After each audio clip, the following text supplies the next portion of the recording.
9h05, de volta aqui no Jornal da Bandeirante Gente, nesse sábado, dia 5 de novembro de 2022. Cláudio Humberto já está conosco, nosso próximo convidado. Eu peço que você faça as honras da casa, Cláudio. Cláudio? Peraí. Desculpa, oi? Cláudio, fiz a minha barbeiragem do dia aqui já. Já paguei a minha barbeiragem de hoje. Manda ver, Cláudio. Muito bom dia, deputado Ricardo Barros, deputado que é líder do governo na Câmara, dos deputados mais longevos da Câmara dos Deputados neste momento, tem uma atuação aí vigorosa, corajosa, principalmente quando se trata do papel e do comportamento dos tribunais, sobretudo o Supremo Tribunal Federal e Tribunal Superior Eleitoral. E eu quero começar por aí, deputado, me desculpe, uma provocação, né? A Câmara, enfim, o novo Congresso terá condições de discutir, ao menos, né, o papel que vem sendo exercido pelos ministros do Supremo, pelos ministros do TSE. Nós estamos assistindo a uma situação em que a deputada federal mais votada do país, Carla Zambelli, e também o deputado federal Nicolas Ferreira, jovem revelação aí da política, estão censurados. Né? Simplesmente tem lá uma decisão de um ministro que simplesmente os proíbe de se manifestar através das redes sociais, né? Apesar da Constituição claramente garantir às pessoas o direito à livre expressão. É claro que no exercício dessa liberdade, se alguém cometer um erro vai ter que pagar por isso, sem dúvida nenhuma, como acontece na mídia regular, né? Mas assim, a que ponto chegamos, né, deputado? A gente vive num país em que simplesmente tem lá alguém que se atribui um poder de reescrever a Constituição, cancelar o artigo da Constituição sobre liberdade de expressão e simplesmente impor esse tipo de medida. Muito bom dia, deputado Ricardo Barros. Já comecei aí fazendo essa provocação e gostaria de saber da sua opinião sobre isso e qual a perspectiva, se é que há, de o Congresso tratar desse assunto proximamente. Bom dia, Cláudio Humberto. Eu vejo que esse é um gravíssimo problema que eu venho alertando há bastante tempo.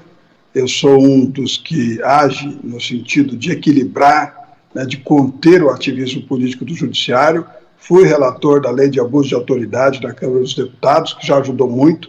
Fui também, como líder do governo, um grande entusiasta da mudança da Lei de Improbidade, para que só vá ser processado quem, de fato, deu dano, prejuízo ao erário e teve a intenção de cometer o erro, né? Então, eu acho que precisamos mudar essa relação com o Judiciário, mas só uma nova Constituição pode resolver isso. Esse Supremo, do jeito que está, ele dá sempre a última palavra. Já começou lá com Daniel Silveira, né? Deputado com mandato, sendo preso por crime de opinião, jornalistas, agora esses outros deputados que estão aí sendo cerceados, toda a mídia do presidente foi bloqueada, os apoiadores perderam o direito de monetizar as suas plataformas.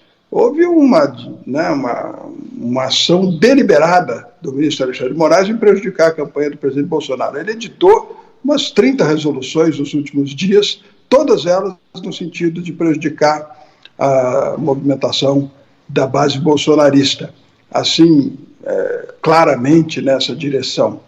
Então, eu penso que nós temos que impedir isso. Resoluções do TSE só as publicadas um ano antes da eleição, para que o Congresso possa ainda se debruçar sobre elas e alterar nos 6 meses seguintes, se achar necessário, e temos que conter essa releitura da Carta Constitucional e das leis.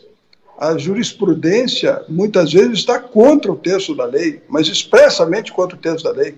Isso não pode acontecer, não cabe ao Judiciário legislar.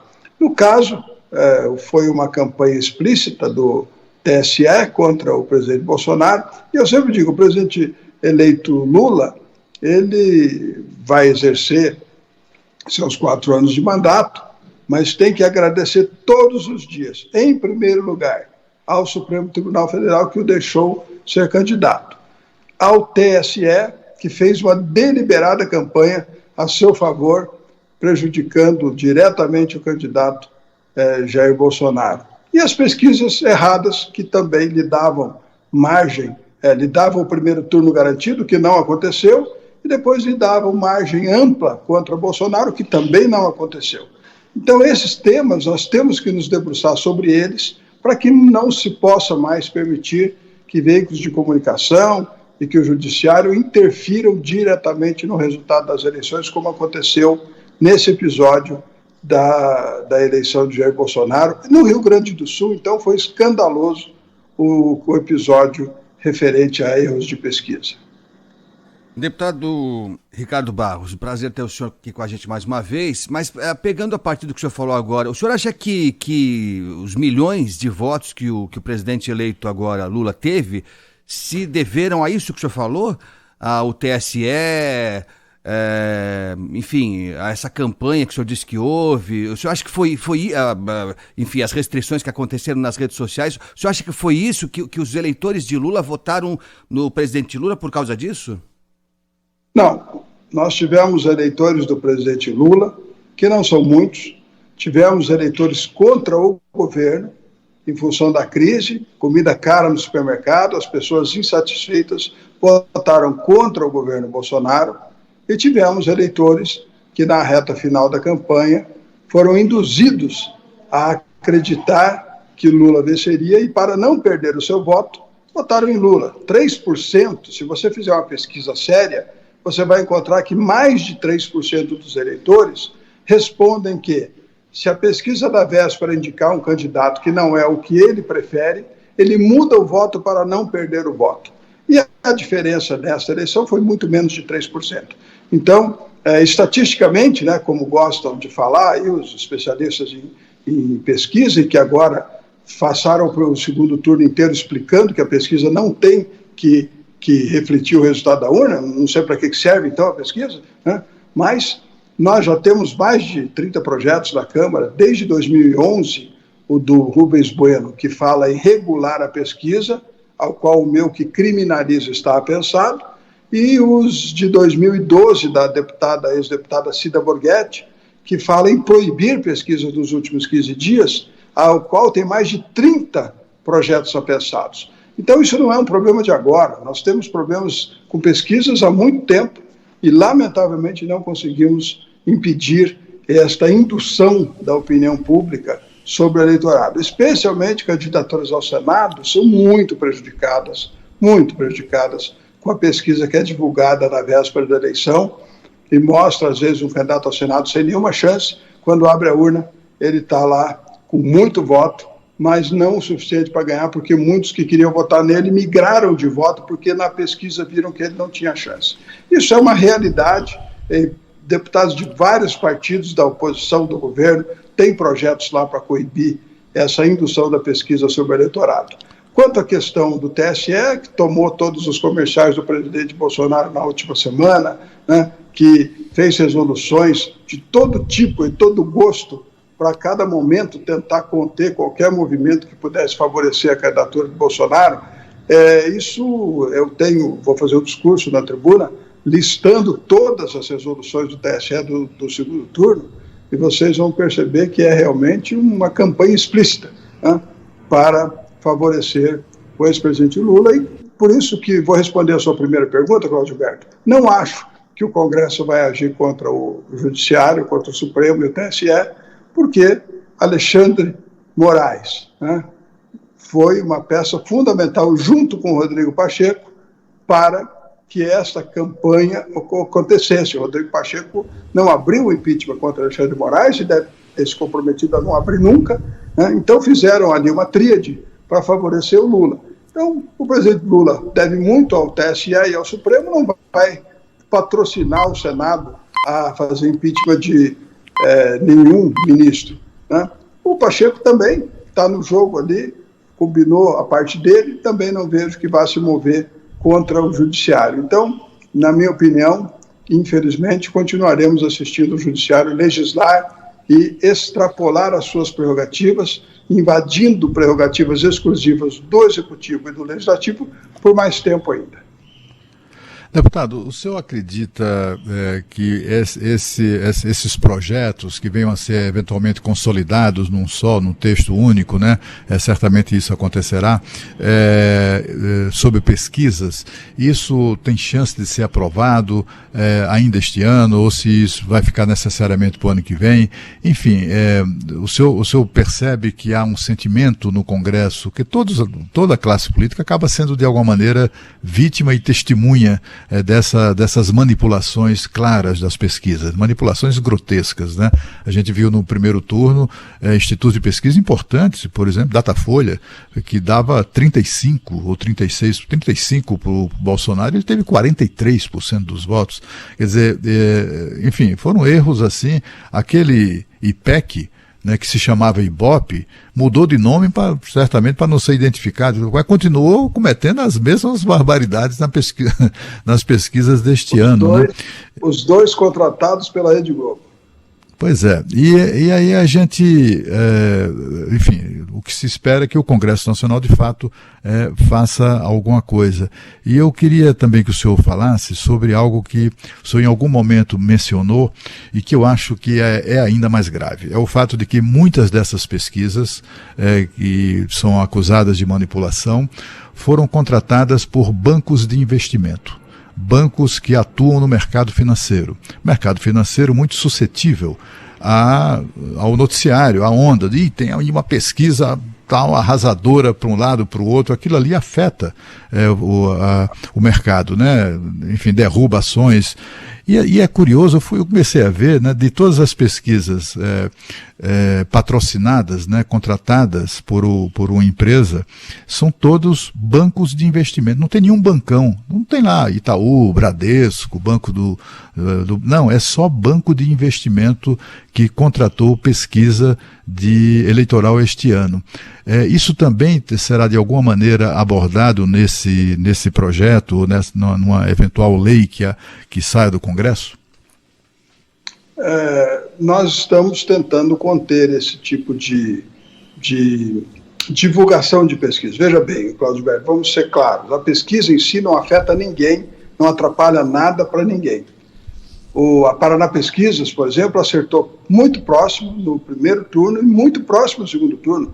Ela deu 50,4 para o Bolsonaro, né? Ele fez 50,9, muito próximo do resultado. Para o Lula, né? O Lula. Para o Lula, Então, eu acho que tem institutos de pesquisa que têm boa técnica, ou não tem má fé e acertam o resultado. Para um banco de investimento, ele ter a pesquisa é um instrumento dele perceber os movimentos que vão acontecer na reação do mercado a determinados resultados. Não é a pesquisa que afeta, é a divulgação da pesquisa. Então, aquela divulgação maciça que faz a Rede Globo, de IPEC e Datafolha, né, que são manipulados os seus resultados, aquilo que afeta o mercado. Então, quando terminou o primeiro turno, todo mundo achou que ia dar Lula, não deu. A Bolsa subiu 5 pontos, o dólar caiu 4%. Ora, se a Bolsa subiu 5%, o dólar caiu 4%, quem já sabia que ia ter segundo turno pode ter ganho muito dinheiro, mas bilhões de reais, especulando na Bolsa e no mercado do dólar paralelo. Então, é isso que não é possível permitir mais. Um dos artigos que está na minha lei, que eu propus agora depois das eleições, diz o seguinte: os veículos de comunicação que queiram divulgar pesquisas deverão divulgar todas as pesquisas registradas no mesmo dia e no dia anterior, com o mesmo destaque.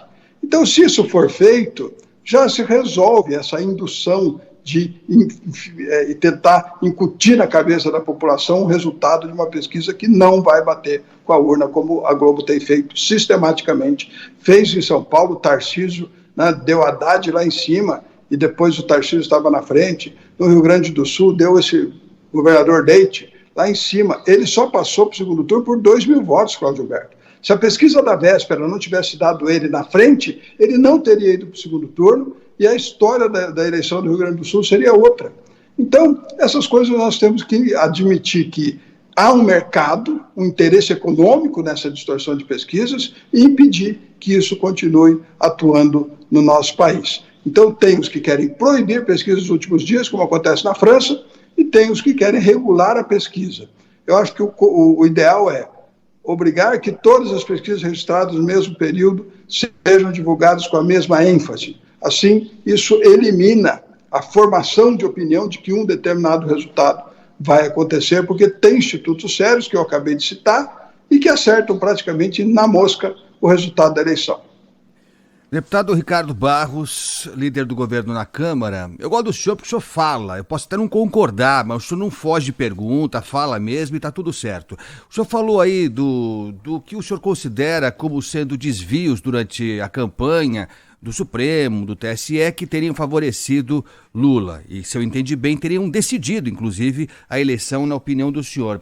Eu queria falar sobre, por exemplo, o empréstimo consignado, que a Caixa Econômica autorizou com os beneficiários do Auxílio Brasil. O que para muitos economistas, e eu não sou economista, mas para muitos é uma medida bem discutível. Muitas famílias, segundo essas análises, estariam entrando numa arapuca, porque até não se sabe ainda de quanto será esse Auxílio Brasil o ano que vem, enfim, e a pessoa ia contrair uma dívida que talvez ela não tivesse nem condição de pagar. De qualquer forma, foi aprovado na reta final da eleição, com as consequências a favor do governo, acho que isso é inegável dizer isso, e agora a Caixa volta atrás e suspende o empréstimo consignado no Auxílio Brasil. O que foi isso, deputado? Uma recomendação do Tribunal de Contas da União, né, que também tem lá, entre os seus membros, né, aqueles que são ativistas políticos. Então, eu penso que houveram muitas medidas, né, de necessidade de socorro às pessoas, tidas como eleitoreiras por parte da oposição, o que é óbvio, tidas como necessárias por parte do governo. Eu vejo que muita coisa precisa mudar. Por exemplo, quando o governo baixou 35% do IPI dos produtos em geral, televisão, né, geladeira, fogão, uma medida ótima para o consumidor, o Supremo foi lá e suspendeu. Né? Por quê? Porque tendia a favorecer o candidato Bolsonaro. Então, o ministro Paulo Guedes reduziu 10 vezes impostos durante a sua gestão e a arrecadação só subiu, mostrando que aquela tese de que quanto menos imposto, mais consumo e mais arrecadação, ela está válida, está verdadeira. Mas nós, infelizmente, tivemos aí o bloqueio do Supremo em várias medidas que o governo tomou, inclusive na redução dos combustíveis, né, que o Supremo queria proibir de baixar preço. Pode subir gasolina, mas baixar não pode. Ora, são coisas que realmente a história vai mostrar. Mas só na reta final da eleição, deputado, por que não fez antes? Explica para mim. Não fez antes porque não era possível fazer antes. Nós ficamos mais de um ano. Se você pegar a primeira vez que o presidente falou em reduzir impostos dos combustíveis e reduziu a zero os impostos federais, foi em outubro, um ano antes das eleições. E durante todo esse tempo nós ficamos procurando negociar com os estados uma solução que pudesse, né, ser aplicada, e os estados não queriam abrir mão da sua arrecadação. Até que surgiu a ideia de colocar combustível, energia e comunicações como bens essenciais, e a Constituição aí diz que em bens essenciais o limite máximo é 17%, e isso foi feito. Então, não tinha esta solução unilateral, ela não era desejada e nem tinha surgido antes. Claro que o governo o tempo todo tentou compor com os governadores a necessidade de redução de preços dos combustíveis, que decorreu do fator externo, guerra da Rússia e da Ucrânia. Quando isso não foi possível, percebeu-se que os governadores não iam concordar, achou-se uma solução unilateral. Inclui isso como bem essencial, cai o imposto e está resolvido. É o que aconteceu, e baixou o imposto e ninguém morreu por isso, não tem nenhum estado quebrado, pelo contrário, todos arrecadando mais. Então, as soluções vão surgindo ao longo da necessidade e da oportunidade. Eu não tenho, não vou fazer julgamento do contexto, a eleição aconteceu, cada um teve as suas oportunidades de acertar e de errar, né? A última semana teve muitos fatos negativos para a campanha do Bolsonaro, alguns para a campanha do Lula também, do MEI. Então, em eleição ganha quem erra menos. É uma eleição muito apertada, Brasil dividido meio a meio, bolsonaristas mais radicais não se conformam com o resultado da eleição, vão se acalmar ao longo do tempo, eu espero, e nós vamos ter mais 4 anos de um governo que já tivemos 8 anos de Lula e 14 anos de PT. Não tem nada que vá acontecer que a gente já não tenha uma noção, uma ideia, né, do que vai acontecer. E nós vamos seguir em frente, vamos democraticamente fazer cada um o seu papel e vida que segue. Nós precisamos, é claro, temos um Brasil polarizado, não é simples assim, os partidos aí falando em aderir ao governo, o eleitor lá na ponta não aceita essa posição. Não vai ser tão simples formar a maioria por parte do governo Lula por conta da posição do eleitor do parlamentar. Tem que ter um tempo de amortecimento, vai levar pelo menos 1 ano para que as coisas se acalmem. Então a responsabilidade de quem é? Do presidente eleito Lula, de reunificar o país, de tomar decisões que sejam palatáveis para o conjunto da sociedade, de agir numa direção mais consensual, né? Segurar um pouco os seus radicais também, para ver se a sociedade se harmoniza de novo, porque infelizmente temos um país muito dividido nesse momento. Deputado, o senhor falou aí, né, nessa questão que é fundamental, será essencial, né, para o futuro governo e também para o país, que é a composição do governo, das forças do governo no Congresso Nacional. Hoje o Congresso tem instrumentos que o deixam muito mais autônomo em relação, depende menos, né, inclusive na liberação de recursos em razão das emendas, da emenda de relator, etc., das emendas de relator. E aí eu queria saber isso, como o senhor também tem aí um entendimento do seu partido, o Partido Progressistas, que é o líder desse grupo de partidos de centro, né, chamado Centrão, e que há uma conversa ali com a União Brasil para uma eventual fusão, etc., e com isso fortalecer esse grupo. Eu queria saber do senhor, assim, quais são as perspectivas objetivas, né, de o Centrão integrar aí a base de apoio do governo? O senhor acha mesmo que vai ter que passar por esse período aí de maturação, aí, de amortecimento, né, de 1 ano, etc., ou isso é viável já no início do novo governo? Eu não acredito que isso possa acontecer agora. Nós estamos falando de uma sociedade dividida, né? O eleitor não está muito disposto a ver esse reposicionamento dos seus representantes, mas também estamos falando de uma responsabilidade do parlamentar de dar governabilidade a quem se elegeu. Afinal de contas, a população escolheu um projeto e esse projeto tem a legitimidade para ser implementado. Então vai ser um período de muita habilidade de cada parlamentar em poder votar naquilo que é importante para o Brasil, né, sem se indispor com a sua base. Porque quando eu falo do radicalizado, Cláudio Humberto, eu estou me referindo, por exemplo, ao ministro Barroso, que teve que sair escoltado ali em Santa Catarina, porque a população percebeu sua presença e imediatamente houve um tumulto, né? Então, é isso que eu falo da sociedade polarizada. O parlamentar que, vamos dizer assim, de forma incauta, né, se declarar eleito numa base bolsonarista, se declarar de imediato apoiador de Lula, ele não anda na rua na sua cidade. Então, isso é que vai ter que ter tranquilidade. Todos nós temos que entender que essa eleição não é igual a todas as demais anteriores. Essa eleição dividiu o Brasil. Nós temos, o bolsonarismo é quase uma seita, as pessoas têm uma convicção das bandeiras do bolsonarismo, Deus, pátria, família e liberdade, e elas vão defender isso, porque interessa a eles pessoalmente que essas bandeiras. Não tem a ver com o governo, tem a ver com os valores.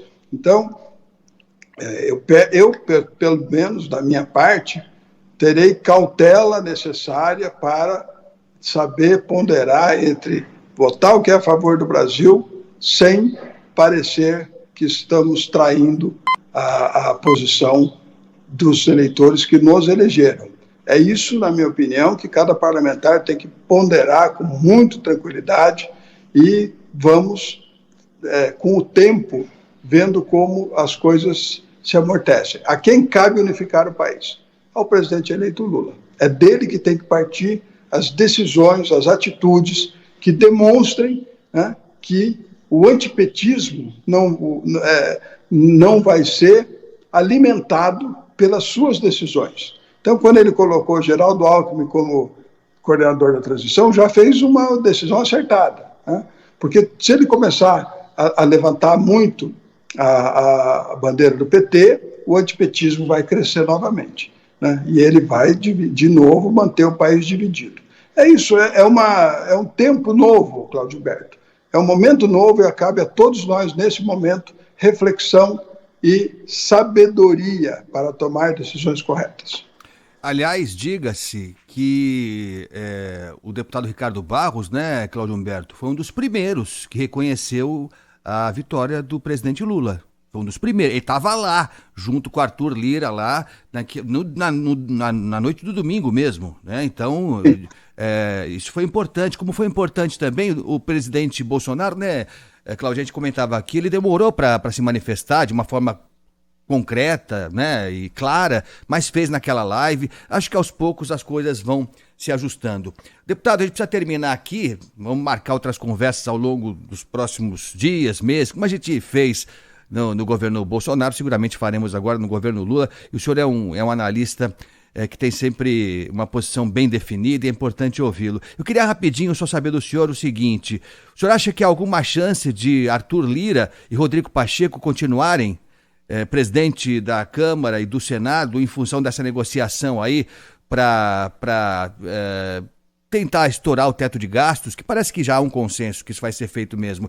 Pode passar por aí essa pretensão do governo Lula de ter dinheiro para cumprir algumas promessas de campanha? O senhor acha que pode passar por esse compromisso de manter Arthur Lira e Rodrigo Pacheco, deputado? Olha, a decisão do PT de não lançar candidatos à Câmara e ao Senado decorre do trauma que eles têm de terem enfrentado Eduardo Cunha, perderam para o Eduardo Cunha e custou o mandato da Dilma, né, o impeachment da Dilma. Então, eles não vão se arriscar a uma tentativa de eleição contra quem está instalado no poder, tanto Pacheco quanto Lira, e correr o risco depois de tomar um troco, né, dessa ousadia. Então, não concorrer, não ter candidatos do PT à Câmara e ao Senado, decorre deste fato, né, do risco de isso dar errado e implicar numa retaliação posterior. Agora, os apoiamentos poderão ser negociados, mas dentro desse tempo de amortecimento que eu estou alertando aqui que deve haver, né, porque nenhum parlamentar quer se divorciar do seu eleitor. Então, temos que tomar muito cuidado com isso. Haverá essa negociação, sem candidatos do PT, Arthur Lira e Rodrigo Pacheco são franco favoritos à sua recondução e, obviamente, farão entendimentos com o futuro governo. Mas vamos aprovar as medidas para dar aumento real ao salário mínimo e para o Auxílio Brasil de R$600? Sim, vamos aprovar uma emenda constitucional rapidamente que permita dar a cumprir promessas que foram iguais da campanha do Bolsonaro e da campanha do presidente Lula. Os dois prometeram aumento do salário mínimo, os dois prometeram o aumento do Bolsa Família. Isso aí depois vem mais a promessa do Lula de R$150 a mais para famílias que têm crianças abaixo de 6 anos do Auxílio Brasil. Aí tem mais a promessa do Lula de aumento real para o servidor público. Aí tem mais a promessa do Lula de corrigir a tabela do imposto de renda para R$5.000, isento. Isso tudo vai somar 200 bilhões de reais, 180, 200 bilhões de reais. A parte que se refere ao salário mínimo, 10 bilhões, e ao Bolsa Família, R$200 a mais, do Auxílio Brasil, 52 bilhões, eu acho que passa tranquilamente, porque o Bolsonaro também prometeu, e a base bolsonarista não vai negar cumprir uma promessa do líder Jair Bolsonaro.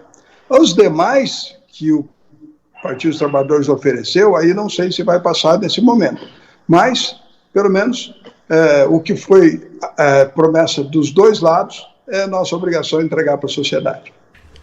Deputado, só rapidamente eu queria saber, com relação ao teto de gastos, o senhor acha mesmo que vai sobreviver a tudo isso? Porque a gente sabe que o presidente eleito é adorador de gastos públicos, né? Ele já diz que o Estado tem mais a que gastar, etc. O teto de gastos, então, já era, né? Eu acredito que esta emenda constitucional que votaremos nesse momento, ela vai excepcionalizar o teto de gastos para para esse aumento real do salário mínimo e para o Bolsa, para o Auxílio Brasil. Acho que é isso que vai acontecer nesse momento. A mudança estrutural do teto de gastos tem que ser uma coisa melhor discutida e não acho que vai ser votada numa PEC que vai passar uma semana na Câmara e na outra semana no Senado. Uma PEC para andar na velocidade que nós precisamos, para que o orçamento de 2023 seja votado já sobre a regra da nova PEC já homologada, precisa ser muito rápido. E para ser muito rápido, precisa ser consenso. Então, nós não vamos mudar ou repensar a regra do teto de gastos em 2 semanas. Não é possível. Nós vamos ter um outro momento em que o governo do presidente eleito provavelmente proporá ao Congresso uma nova regra. Tá? Quando era dentro da lógica de Bolsonaro presidente, eu imaginei que nós votaríamos desindexação, desvinculação e desobrigação. Se o orçamento parasse de crescer vegetativamente, não precisava de teto. Né? O problema do teto é que o crescimento, 96% das despesas, elas crescem sozinhas, sem precisar de ninguém autorizar. Já está tudo vinculado, né? No índice da inflação, está tudo vinculado em percentuais do orçamento, por isso que a gente precisou do teto de gastos, para poder conter esse crescimento. Por exemplo, o Judiciário agora pediu 18% de aumento, né? Querem 18% de aumento de salário. Né? Os deputados não estão há 10 anos sem aumento, né? 8 anos sem aumento, me parece que o último aumento foi no mandato retrasado. Né?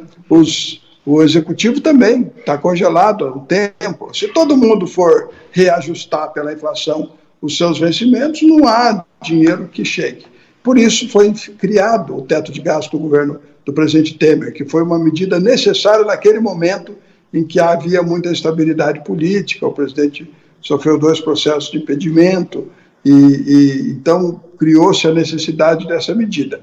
Hoje, talvez não precise, né, também mais do teto de gastos, mas para isso precisariam medidas que contenham o crescimento vegetativo da despesa pública, o que não combina muito também com a linha do governo do Partido dos Trabalhadores, do presidente eleito Lula, que tem a tendência de favorecer as corporações, aumento do servidor público e tal, que são despesas muito elevadas. Um pequeno aumento do servidor público são muitos bilhões de reais a mais que temos que arrecadar. Deputado Ricardo Barros, líder do governo na Câmara, foi um prazer tê-lo aqui conosco. Muito obrigado pela atenção, bom final de semana e até a próxima, deputado. Muito obrigado, estou sempre à disposição.